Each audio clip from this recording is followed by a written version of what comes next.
Hola, en este video vamos a hablar sobre el desarrollo de la tipografía a lo largo del tiempo. Empezaremos hablando sobre el alfabeto.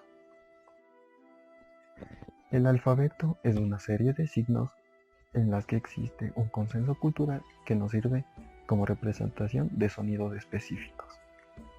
En la antigüedad se utilizaba la escritura cuneiforme y los jeroglíficos, los cuales se habían practicado durante varios milenios antes de que los fenicios elaboraran su primer conjunto de signos. Este alfabeto también es el precursor de los alfabetos hebreos y árabe moderno. Inicialmente, la escritura consistía en hacer incisiones con un palito afilado sobre una superficie de arcilla húmeda o grabar trazos de piedra con un cincel.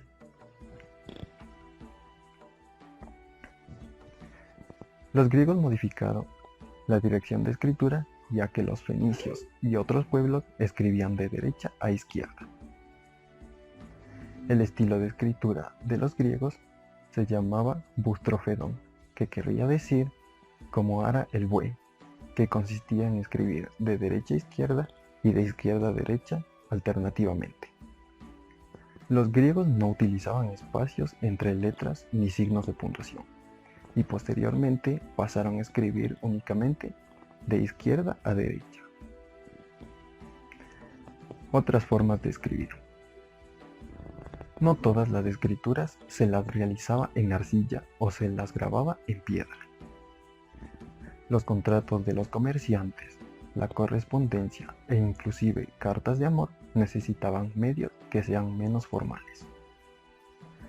Desde el 2400 a.C., a lo largo del Mediterráneo oriental, los escribas utilizaban el cálamo y el papiro para escribir.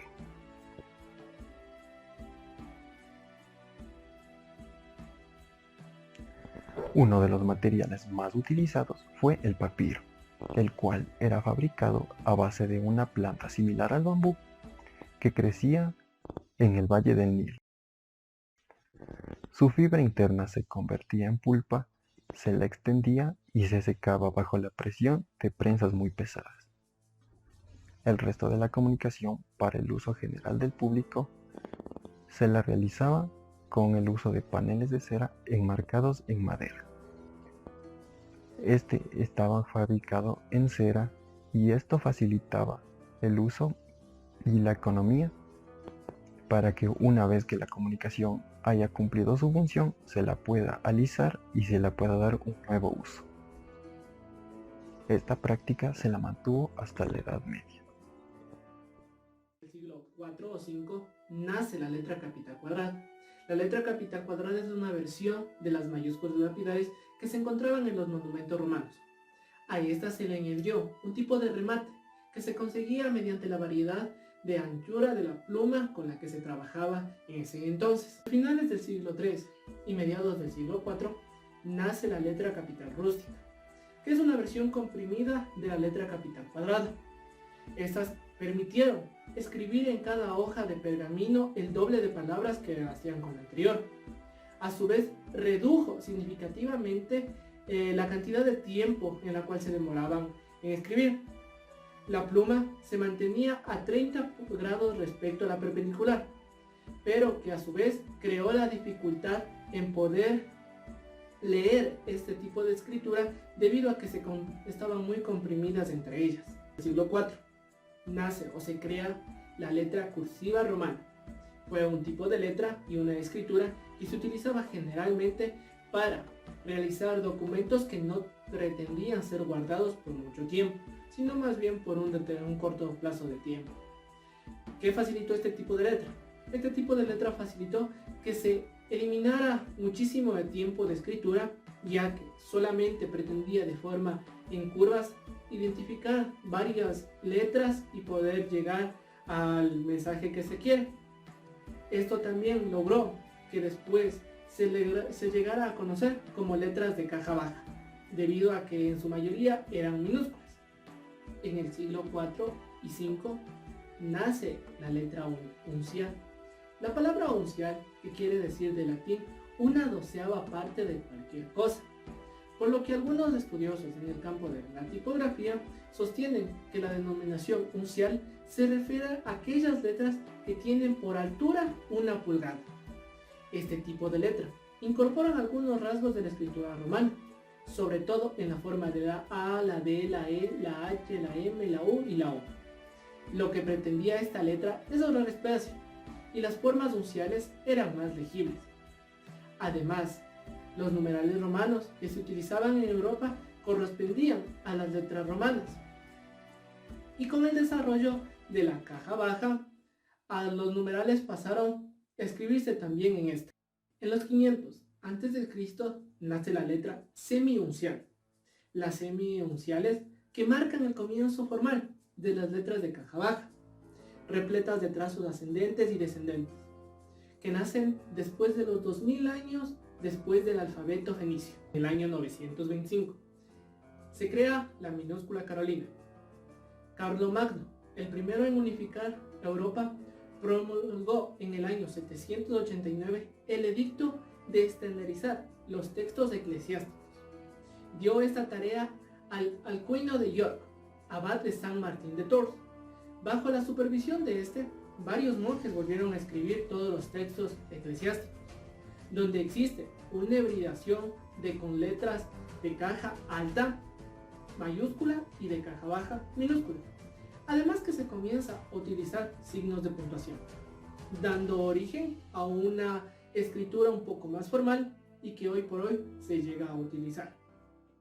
Con la disolución del imperio de Carlos Magno significó la aparición de variaciones regionales de los textos de Alcuino en el norte de Europa, donde una letra condensada y muy vertical se hizo conocida como la escritura gótica. La escritura gótica tiene como característica que en las partes redondeadas aparece como fracturadas.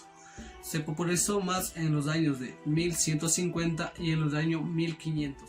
En el sur, en cambio, se creó una caligrafía más abierta y redondeada, con cierta angulosidad y trazos más gruesos, que fue conocida como la escritura rotunda durante el siglo XIV.